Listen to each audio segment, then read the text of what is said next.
This podcast is brought to you by the Alliance for African Partnership in collaboration with the U.S. Department of State.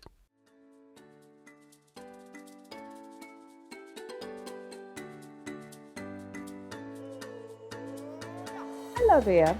My name is Oliver Navidio. I'm an alumna of the Professional Fellows Program funded by the U.S. Department of State, Bureau of Education and Culture Affairs, and implemented by Michigan State University in partnership with University of Nairobi, Kenya, Sokoine University of Agriculture, Tanzania, and Chambogo University, Uganda.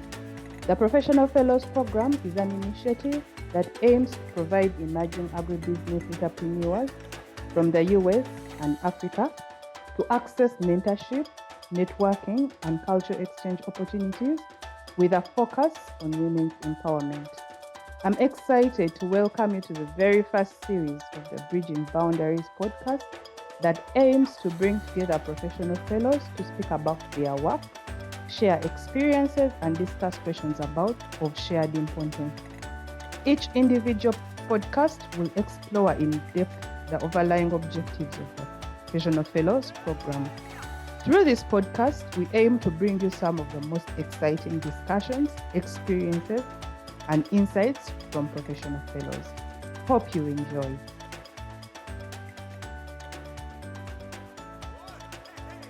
And with us today, we have Anne, a professional fellow from Michigan, and then we have John, a professional fellow from Tanzania. So Anne, could you kindly introduce yourself, and then John will introduce himself? Sure. My name is Anne Rauscher, and I operate a small farm here in Michigan. It's called Swallowtail Farm. And we've been involved with the Professional Fellows Program since 2018. So we've now had the opportunity to host, I think, 5 different cohorts and had the opportunity to meet 10 or 11 different professional fellows from East Africa. And then we are a team of just 3 people, my husband, myself, and our one employee, Julie. And my husband just got back on Sunday, actually. So we have now all had the opportunity to also travel over and visit over in Africa, which has been a really great experience. You've currently been in Africa. I saw that you are currently in Africa. Were you visiting professional fellows under the program, or you are visiting other farmers that you now know? Yes. So it was my husband was over there. And so he had the opportunity to visit Rwanda and Zimbabwe. And it was with a group of professional fellows here in the US visiting the professional fellows over there. Okay, all right, that's great. Yeah. So John, yes, may you kindly introduce yourself? What do you do? All right, John from Tanzania, and basically we are a company that is dealing with innovation based on agriculture because we are determined to promote sustainable development goal number 1 by eradicating poverty through agriculture, because in this sector it contributes 65% of the total employment in our country.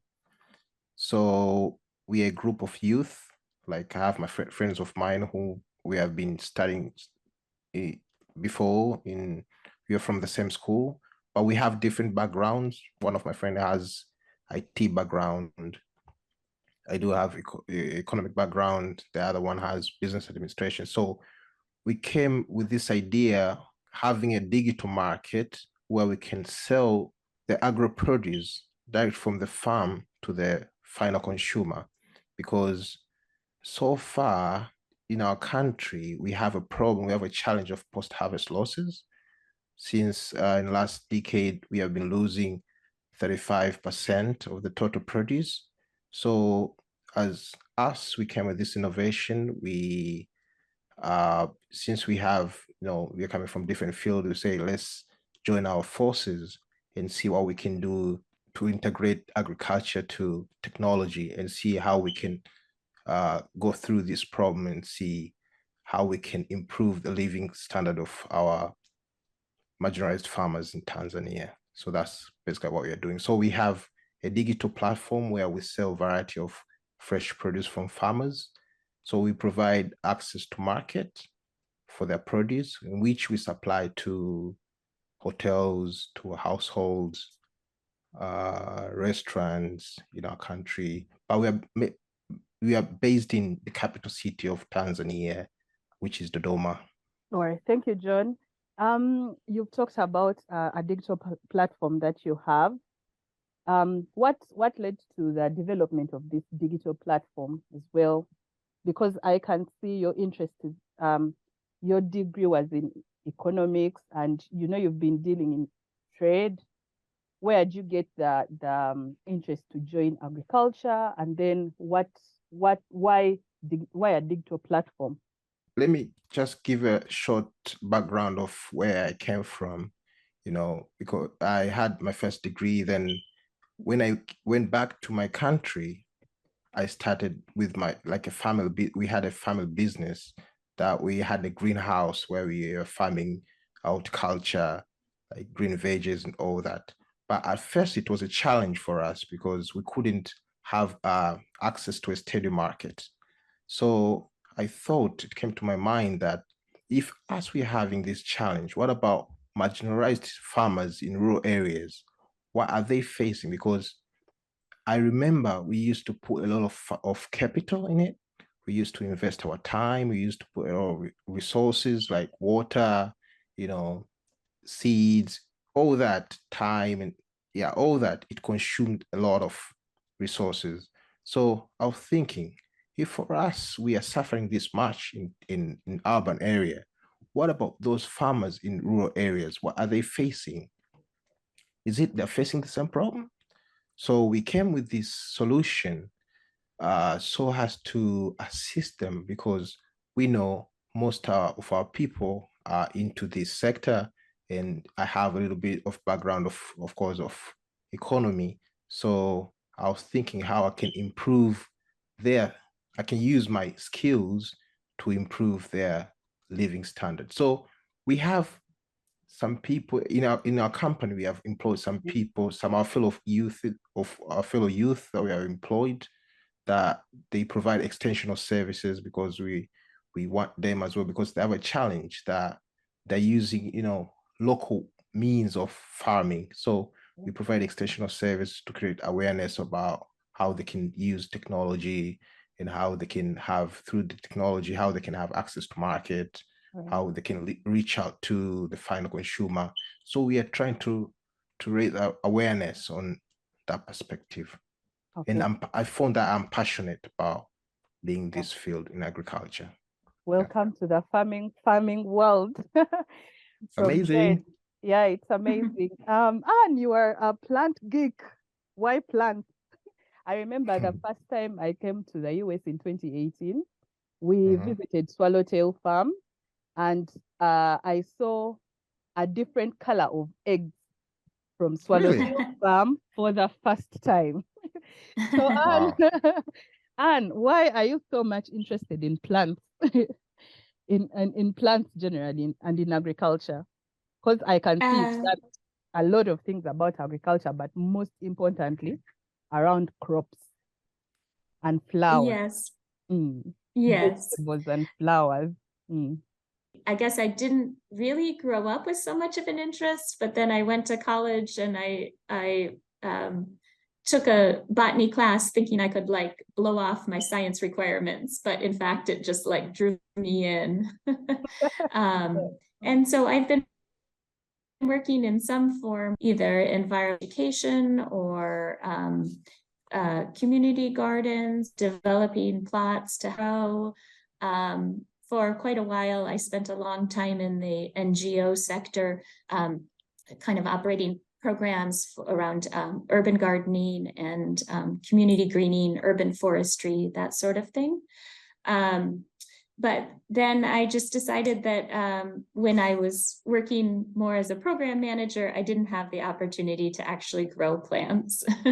So about 10 years ago, I decided that I wanted to just test that out some more. And I decided to jump full in on our farm, which we had had the land and been here, but didn't really have the time to jump into it while both of us were working off the farm.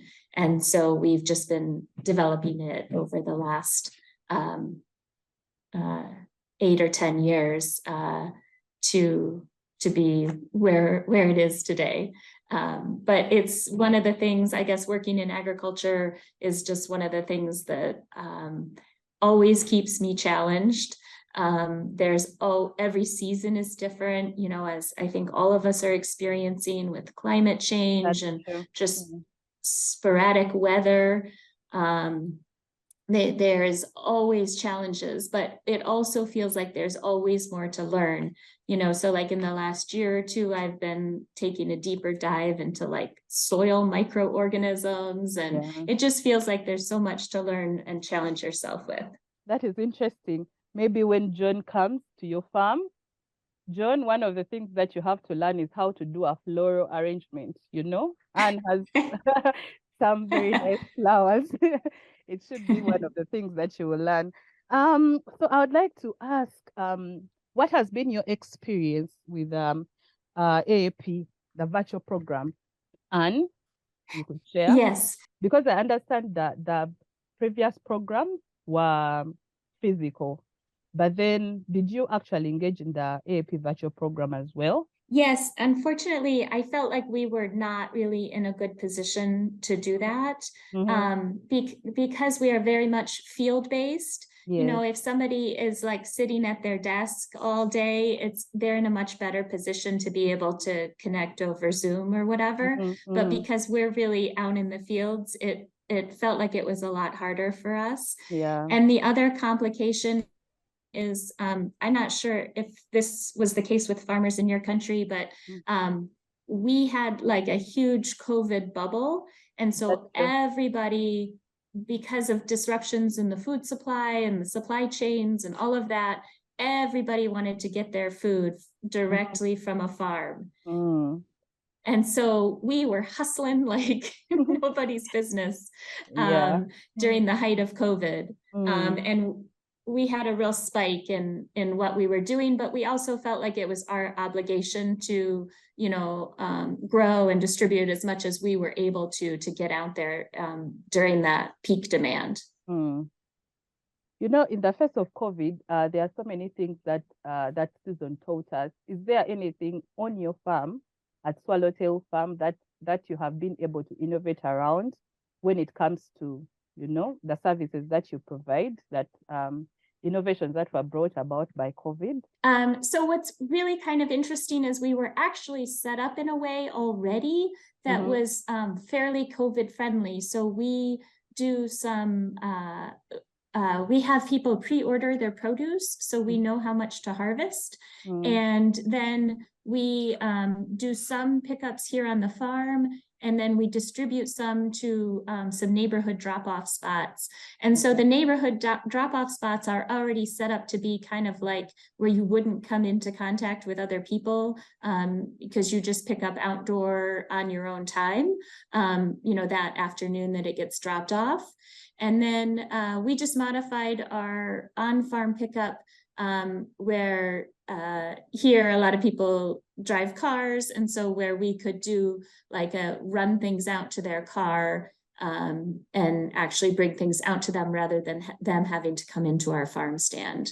But a lot of our systems were surprisingly already in fairly good shape for COVID, although we are trying to, John, we're trying to bring up to speed our like online ordering system.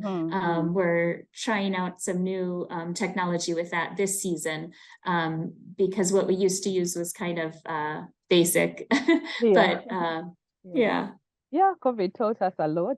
It taught us a lot. Yeah. In many ways. Yeah, John, what has been your experience? What was your virtual experience of the AAP program?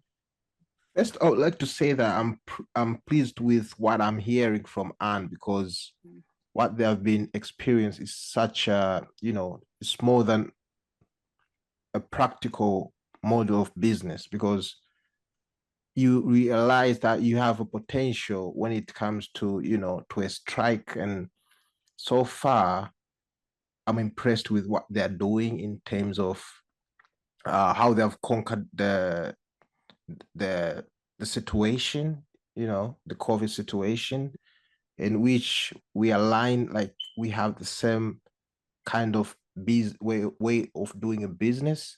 So I'm glad of what I've heard from Anne. And based on my experience, it has been hectic because, connectivity, when it comes to virtual connectivity in rural areas, is quite difficult. Sometimes you're in and out, in and out.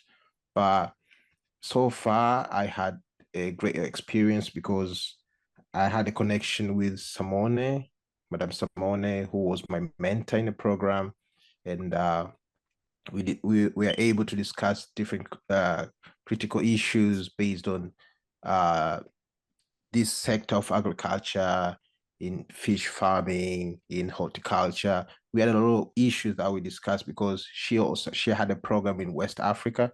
So it was a great experience, and I hope to meet her when I come to Michigan. So yeah, it was a very great experience, as well as Madame Joanne Nelson, because they also have this side project that is called Veggie Box.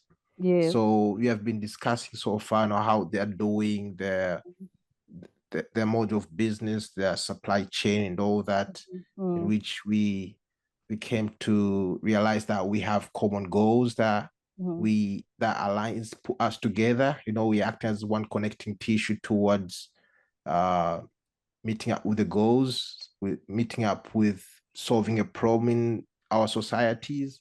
So it has been, so far, it has been a great experience on my side. That's great to hear. Anne, how did you find the mentoring experience from the time you started collaborating with AAP under the Professional Fellows Program? How have you found the mentoring experience? It's been great. I mean, I've been really impressed with all the fellows that we've interacted with. Super fun to learn about the ways in which, some struggles are the same and some are different. The ways in which people are innovating to, adapt to whatever challenges. Just, the cultural exchange and kind of new energy and good energy from the people that we've interacted with has been a lot of fun for us to share, and to know that we have, friends partway across the world. And it's been a really great experience. Yeah, that's great to hear. When I was reading through your bios, I realized that you all have an experience, or something to do with children and farming and training children how to farm. Probably what are your experiences, and what kind of advice can you give such that we can learn from the experience of training children in agriculture? And I think John is training about nutrition, and Anne has had an experience around just training the children on agriculture as a whole. What kind of experiences do you have around that? And what can you share? What kind of advice can you share? Probably John. Okay. Speaking of agriculture in our society, I think is our way of life. And our background, our parents used to be farmers. They used to come from farming families. But now, like, the situation is changing. The notion, people assume that agriculture is like, it's supposed to be done by failures, by retired people. Yeah, when you By retire, you go back to your village, and the best thing that you can do is to farm. That is the exactly. African culture everywhere. You see, so it came to us in which literally is it's not about that. It's about, you know, it's about way of life. Like it's like other jobs, Yeah. because this sector for us it employs, as I said before, more than 65% of our total population of total employment in our country. Mm-hmm. You see, Yeah. and when you come to schools, you realize that everybody, if you ask the small pupils, they will be saying like, "Oh, I want to be a doctor. I want to be a pilot. Yeah, I want to be like engineer." But you won't find a student proudly saying that he wants to be a farmer. But a farmer, it doesn't mean that you have to hold a Till the hoe and land. Yes. yeah, to do the farming Yeah. yeah. But farming is all about, because there is huge, like it's very broad.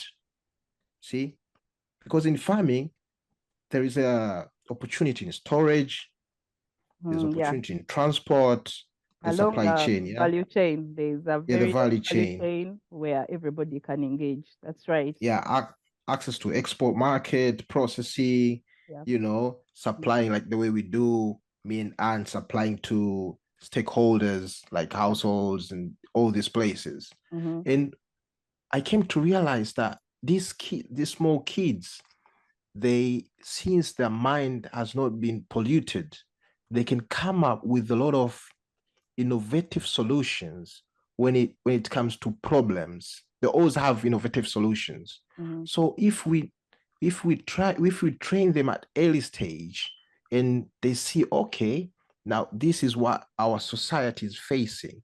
Most of rural farmers, they're facing these difficulties. What should we come which approach should we take towards tackling this kind of situations, so we can find out, we can get a lot of solutions from them. Mm-hmm.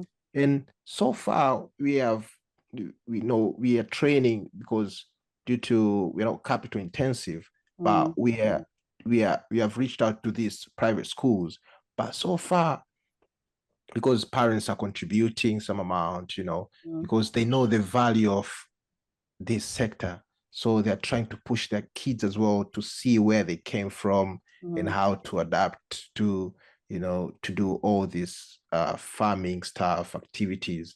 So we realized that they have these small solutions, which they're but they have potential in this sector towards our marginalized farmers, in which they're facing these challenges in their daily life.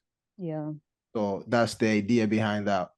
So We that came the with, young children can learn and know that agriculture is not just for the old people. It's not all about being yes. poor for you to practice agriculture, but it can be a livelihood, and it is something that is extremely And we give them interesting. and we give them farm tours to Yeah, different places to yeah. see So they the can in learn rural from other areas, the people. practices, Yeah, the people, wealthy people, how they yeah. practice. And Okay. yeah, that's Great. Yeah. Yes, Anne, could you share your experience with the children briefly? So I've spent some time in the past. I worked on programs in schools, mostly like urban or more suburban schools. So these are not kids who are thinking a lot about agriculture.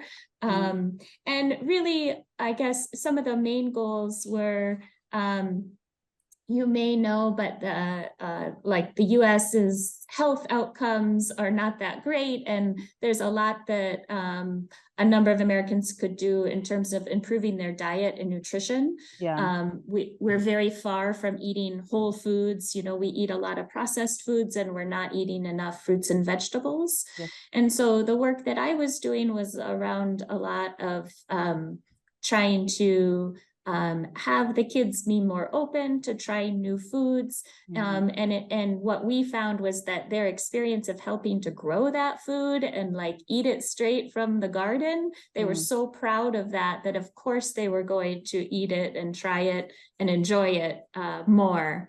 And also just the experience of them knowing that they had that ability to grow food. And the thing that I guess appeals to me about all of it is everyone eats. And so we are all connected to agriculture. And, you know, for me, for my vision, I would like to see, you know, no matter where you are in the world, that we can try and support like localized food systems. And, you know, I just think that that's important. That can't be everything that we eat, but that there's certainly potential around that. That's great. Yeah, that's very interesting. Sure. Do you hope, Anne and John, do you hope to have a collaboration, maybe in Africa or in the US, anything collaboration around the project? Or, you know, do you see any future collaborations within yourselves? Yes, I think we're certainly looking forward to meeting, hopefully in April. Yeah. And so I think we'll get to meet in person and talk a little bit more, you know, probably find out a little bit more about the technology that he's developing, and we can probably swap stories there. And that's great. Yeah, I've been making follow-up to Anne, the project, what she's doing so far in Michigan, and I'm so impressed. So as far as agriculture, as far as it involves innovation and you know, agriculture and all that, I'm in. We're gonna have, like, you know, conversations, see how we can collaborate in making a better world. That's great too. That's great. So any recommendations to the program? Any recommendations that you have to the program, or what you can say to the program? John, probably you can share, then Anne, and then we shall close this discussion.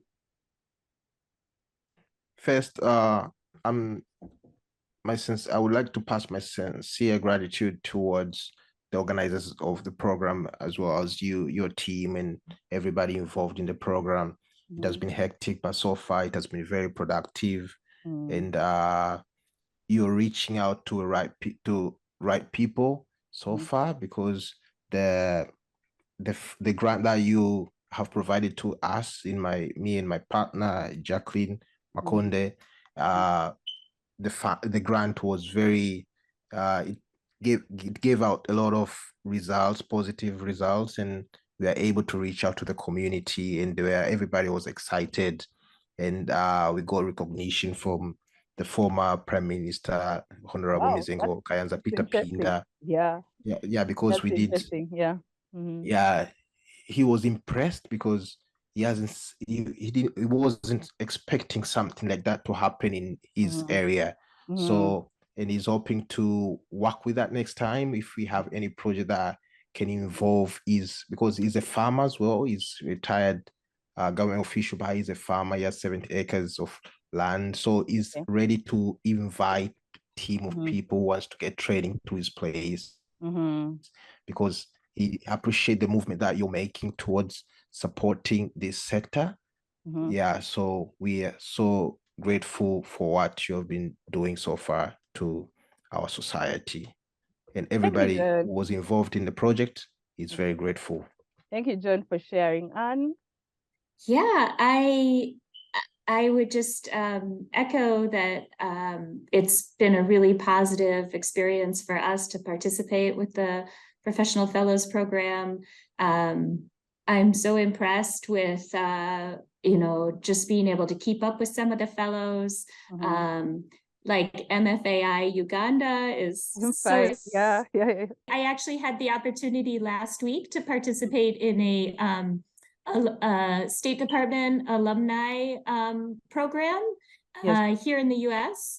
And it was interesting to me that it was focused around involving rural Americans in global engagement. And I was the only farmer in the room.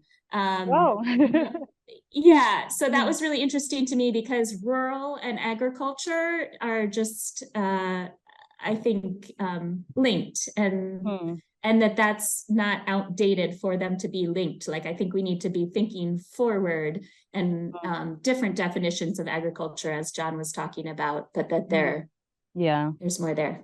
that's true. So thank you so much, Anne and John, for joining this podcast.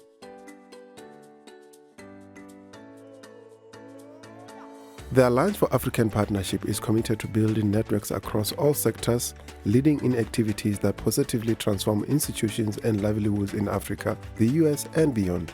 For more information, visit www.aap.isp.msu.edu. AAP, building bridges, transforming lives and institutions.